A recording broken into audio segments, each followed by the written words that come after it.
The Pool Guy Podcast Show. The Pool Guy Podcast Show. The Pool Guy Podcast Show. Yeah! Hi, welcome to the Pool Guy Podcast Show. In this episode, I'm going to go over some equipment that's kind of a must-have if you're having a pool built or remodeled. I'll go over what I consider to be essential in the build. And I always think it's a great idea to have everything installed when you're getting your pool built or remodeled, rather than adding things later where you may not have the room to add certain components to your equipment pad. Pool Service Pro. Open a Leslie's wholesale account today and receive wholesale pricing on products you use every day. Leslie's Pool Supply offers convenient locations that are open 7 days a week. Another great benefit of opening a Leslie's wholesale account is Leslie's referral program. Get referred to a customer looking for weekly pool service. Save time and money and grow your pool service route and become a Leslie's Pro. Really, the only equipment you need to run a pool is a pump and a filter. So you have your pool pump and motor, and then you would have a pool filter. Everything else is like an accessory to making the pool experience better, or the ownership experience better, I should say. And there really isn't a lot of equipment pads that I know of that just have the pump and filter. There's always something else on the pad. Another accessory that's really important, and I think is essential, especially if you're in the West Coast, or maybe in the East, like Florida, the area where you're pretty warm all season long, is a heater of some type. Now, there's two choices that you can go with for a heater.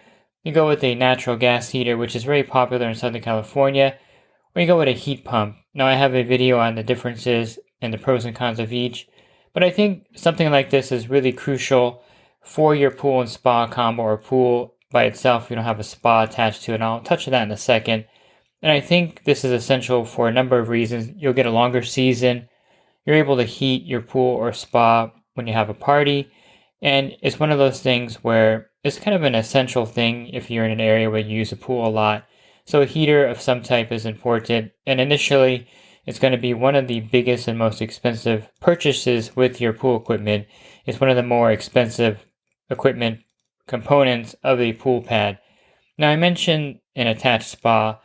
And this is usually the case if you're having a built-in pool that's either PebbleTech or plaster, quartz, a cement type pool. Not necessarily an option if you're getting a fiberglass pool or a vinyl pool.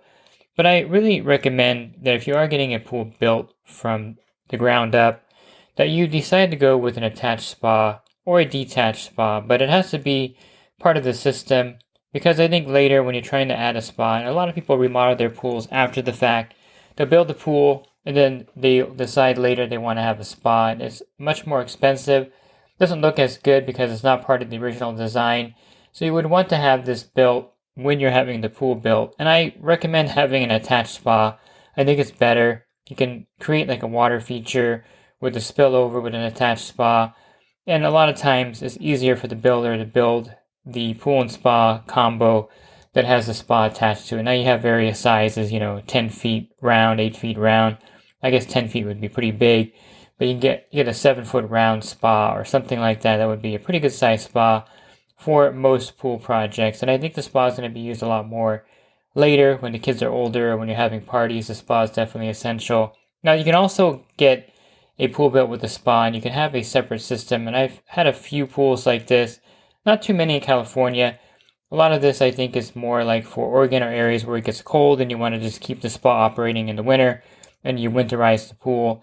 But you can have a completely separate system and a separate spa. It's built at the same time, but they're two separate systems. So the spa has its own filter pump, has its own plumbing, and that way you can operate the spa separately from the pool. Again, it's not super popular here.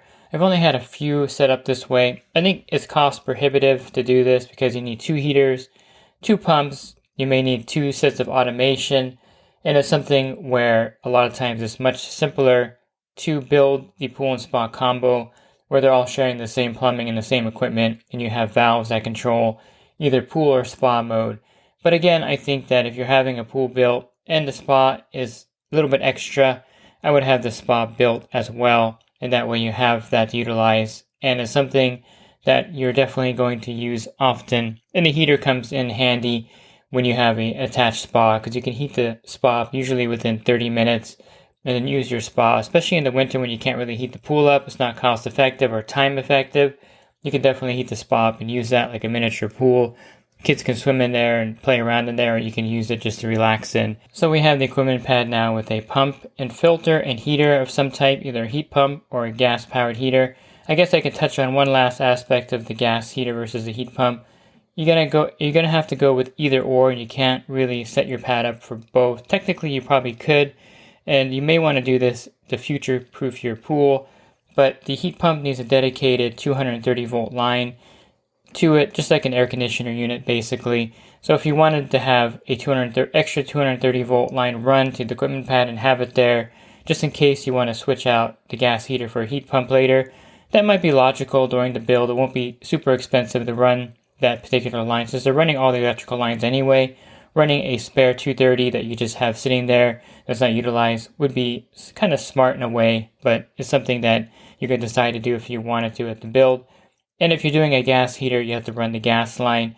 So the reason why you can't easily change a gas heater out with the heat pump is that you do need that dedicated 230 volt breaker separate from all the other equipment, because the heat pump does use a lot of amperage when it starts up. Just like an AC unit would use a lot of amps when it starts up, the heat pump also uses a lot of amps. For a gas heater, you don't need a separate 230 volt line. You could just use the existing line that's at the pad. There's not a lot of amperage going to it because it uses natural gas to heat.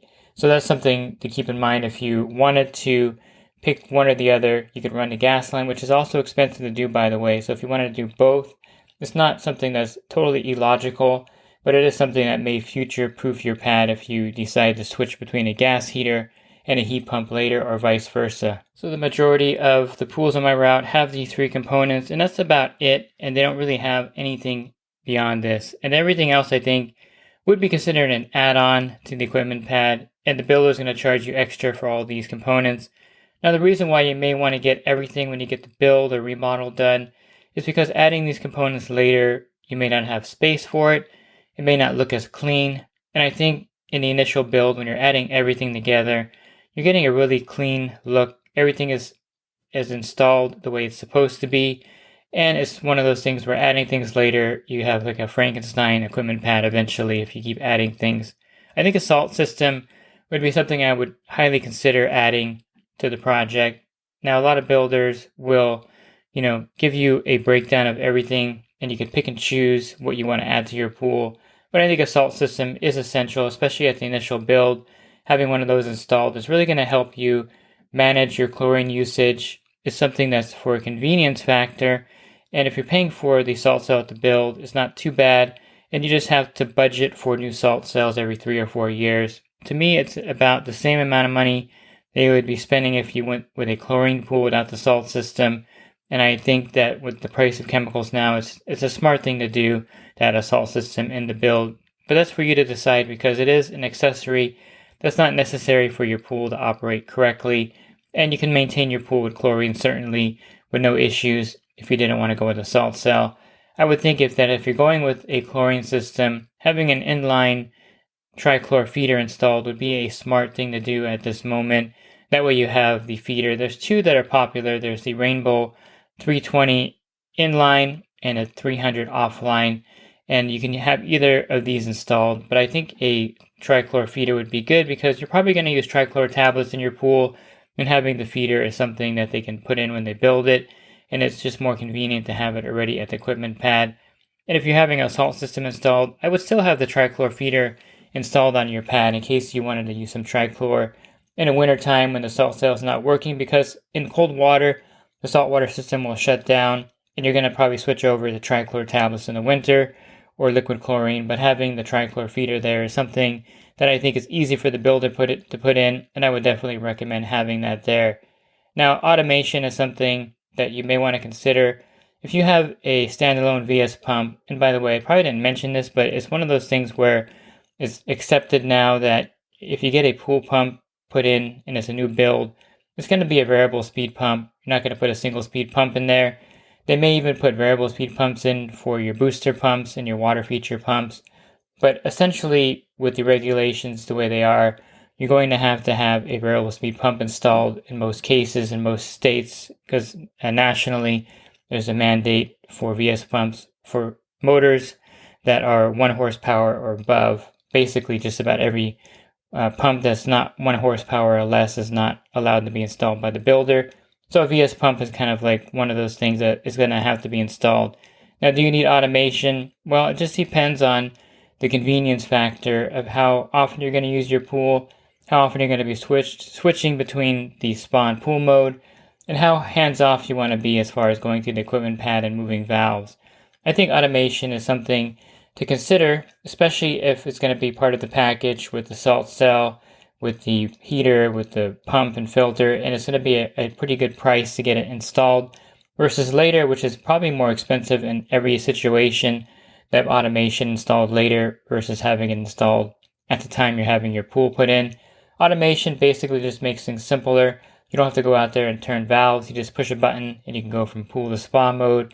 A lot of the newer systems have like party modes where you can already have something pre-programmed and the lights will come on and you'll have everything set. You can turn the heater on with the automation. So there are some good aspects of automation. A lot of the newer VS standalone pumps will have an app control, so you can control the pump and set the timer and do all of that. But you can't turn the valves and you can't turn the heater on or the pool light on with just the standalone VS pumps. So automation does make things a lot easier. And it's one of those things where I think a lot of cases it's good to go with it because everything is convenient on an app now. And you can turn your spa on, for example, if you're an hour away coming back from somewhere and you want to use your spa that night. From your phone, you can turn on the spa, turn on the heater, and have everything set for you. Versus when you get home, you got to turn the valves, turn on the heater, and wait 40 minutes to use it. So convenience-wise, I think it's great to have automation. Plus, you can monitor everything. You can monitor the salt cell output. You can monitor the pump runtime. But you can do this also with a standalone pump. But I think, again, the convenience factor of just pushing a button and having it go from pool to spa mode, turning on the heater, turning on water features, turning on the pool light, makes life a lot easier. And I think an automated system is the way to go nowadays when you're having a new pool built or when you're remodeling your equipment pad and putting everything new in. And now we're going into some equipment that I think would be essential, but they're just options as well. I think a pre-filter, a multi-cyclone pre-filter, is basically a centrifugal filter that has 16 chambers, and it will filter all the dirt before it gets to the pool filter. I think about 80% or 90% of the dirt goes through this pre-filter. It makes your filter stay cleaner, and it makes the pool run better because you have this pre-filter. I think the Jacuzzi JMC 16 Multicyclone is the one I would recommend. That's made by Waterco, and they're an Australian company. You could pick this one up at Leslie's, and the builder could put these on. A lot of the builders, I know California Pools here, they put all of these pre-filters on. They use the direct brand ones. I think it's the Waterco. Let me see which one that they use here. A lot of them will use the Multicyclone 16, and I think it's a great product. It's a great add-on, and it's something that is going to make your pool stay cleaner, and it's something that when they put it in, when they build it, it looks good because they put it right on top of the pump, and it's something that later when you're installing it, takes a lot of replumbing to do. So definitely I would get a multi-cyclone pre-filter. The one I recommend is the Jacuzzi JMC 16, and it's about $250 for this particular item. The builder can pick it up and put it on there, and the builder shouldn't be charging you $500 for it. It's just a $250 component. So just be aware also, when you're looking at the itemized billing, you can go online and of course and check prices. I would avoid Amazon because when you're price comparing on Amazon, you don't really get a true feel for the pricing because a lot of it is maybe not the Pentair, Hayward, and Jandy brand. A lot of it may be stuff that's not warranted by the manufacturer. A lot of it might be older. I would go somewhere like Leslie's, and then you can see on Leslie's Pools pricing of the retail price of the items and see if the builder is giving you a good price on those items. Now, he's not going to give you, $500 off a pump or, $1,000 off a heater, but it should be within the retail pricing of the items you can get each component at a retail price. He's going to get wholesale pricing, of course, on everything, and he's probably going to save a little bit of money by buying everything from one manufacturer. So just be aware that the pricing should be close to what you can get retail for, so you're not being taken for a ride. And of course, there's installation fees and charges that you have to factor in. It takes a long time to put an equipment pad in, program the automation, do all the plumbing and electrical. So it's not something that you're going to save a lot of money on, but you will save money on the fact that you're doing it all at once and not adding stuff later, I should say. So check the pricing on the components. Now, as far as UV and ozone, I mean, you can add these to the pool, but I find that it's not really something that is a necessity versus something that the builder tries to upsell you.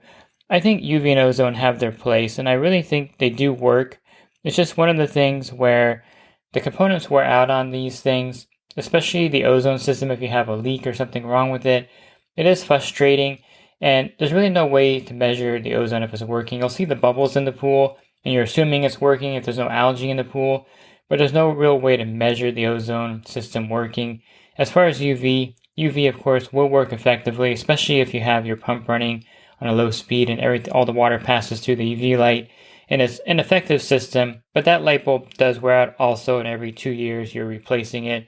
So you can have UV and ozone installed. I really think a salt system is a better component. If you're like torn between saltwater system, UV and ozone, I would definitely go with the salt system.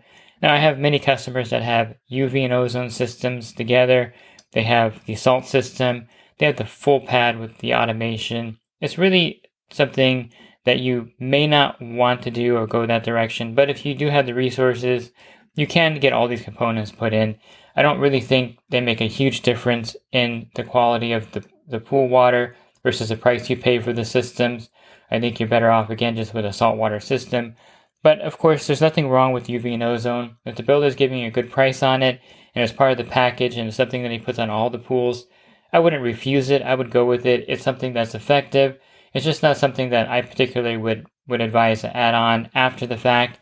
If you already have a pool built and you're going to add this, I would say probably not necessary. It's something that usually is done when they build the pool, because the ozone system has to be actually plumbed in correctly. It has to be done in a way that is going to be effective. And I've seen many ozone systems plumbed in wrong and they're not working effectively.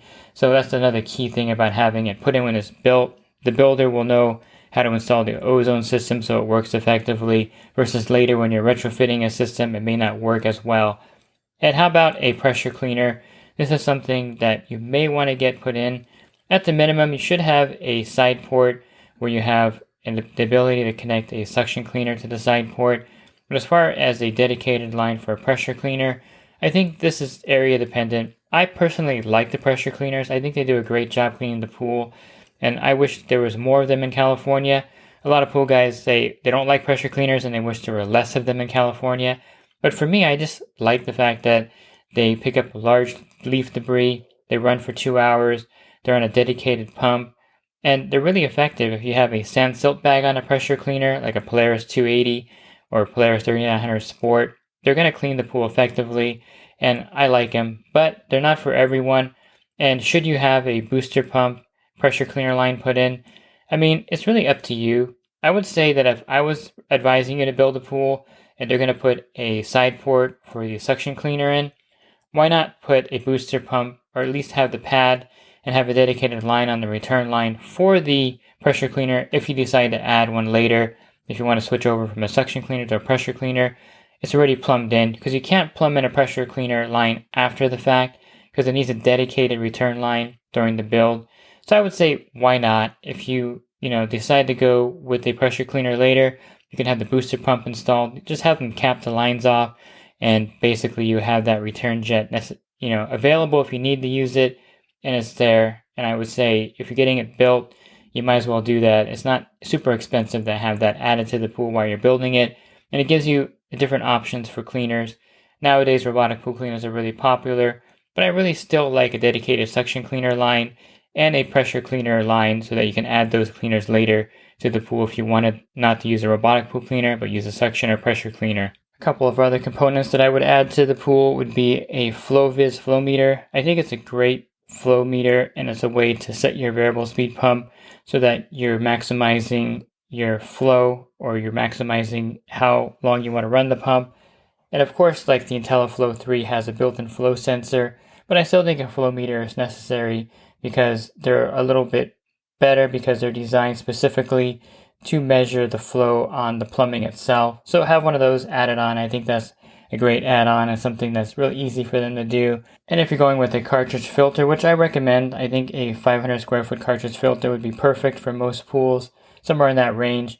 I want to have a ball valve, a three-way valve installed on the right before you get to the filter so that you can actually vacuum the waste. Now, with a cartridge filter, you can't backwash it, and you can't really vacuum the waste because there's no multi-port valve, but you can install a three-way valve so that you have a waste line and you can bypass the filter, basically turn off the filter and have all the water go to this line coming out of the plumbing. And I think it's a great idea. I think every cartridge filter should be installed with a three-way valve so that you can vacuum the waste when you need to. Sometimes the pool turns green. If that ever happens, you can flock it and then vacuum the waste. Sometimes you have a windstorm and you don't want to vacuum all that dirt into the cartridge filter. Having the ability to manually vacuum the pool with the system and having a three-way valve with one line going to waste is a great idea for a cartridge filter install. And I think every builder should put this in. Every time you're getting a cartridge filter installed, I would have the installer put a three-way valve in front of it so that you can use kind of like a poor man's backwash or vacuum the waste mode with that three-way valve in front of the cartridge filter. And it's just something that you probably want to have on there. I also would say a hose spigot, and they should have one on there when they pressure test it. Most builders will leave that on there, and the hose spigot is great for draining the pool down. Especially if you have a lot of rain, you want to drain it. You can drain it right at the equipment with the pump running. It's also great for partial draining if you want to lower the cyanuric acid level. And I think that's an essential part of the equipment. And most of the builders, again, leave that on there. I also would recommend having the last part of the equipment that I would say it's not really part of the pad, but it's something when they're building the pool that costs more money after the fact. But an autofill would be something I would really consider putting on there, an in-deck autofill, because adding that later is much more expensive and it's harder to match the cement or the hardscape. So you would want to have an autofill added at the build. If you were to add one later, you're looking at like $2,000 to have someone plumb it, cut the cement, put one in the deck. It can be done, but it's better just to have the autofill built in when you have the pool built. And it's something that's easy to maintain and it'll keep the water level consistent for you. So definitely have that component put in.